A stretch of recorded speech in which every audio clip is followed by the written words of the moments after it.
Hi, and welcome to Woodnut Media and one of our tips and tricks videos, and in this one we'll show you how to use PayPal as opposed to having a shopping cart built.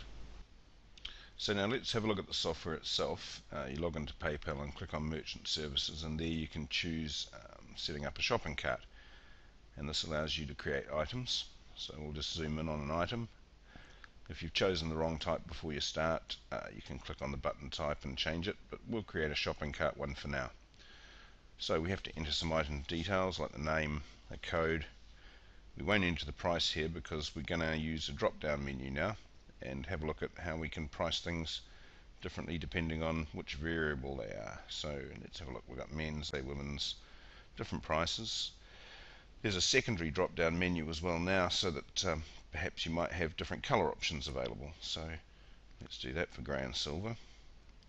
You can also add some text which appears just above the button on your website. We'll just click button to buy.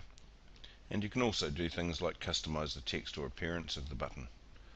Now you can also obviously add shipping costs and tax, and also track inventory. So if you've only got 5 of an item left, you can enter that and people will be told if you're out of stock. You can also customize advanced features like a web page people would go to after they've bought. But let's create the button. Now the button really is just a piece of code, and to get into a website you just got to select it, right click and copy, so it's not a scary thing at all. Then log into our software if you're using it, and we'll show you how to enter a PayPal button into an actual web page.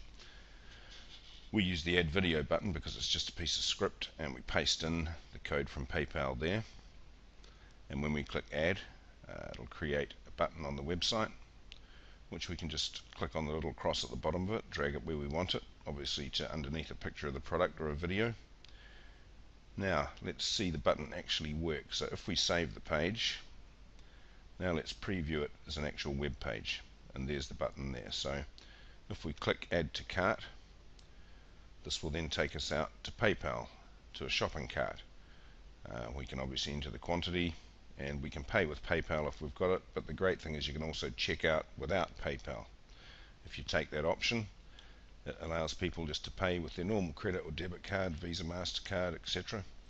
Enter the details, and then when they click review and continue, they've made the purchase. You'll get an email and be aware of it, so will they, and you can process it from there.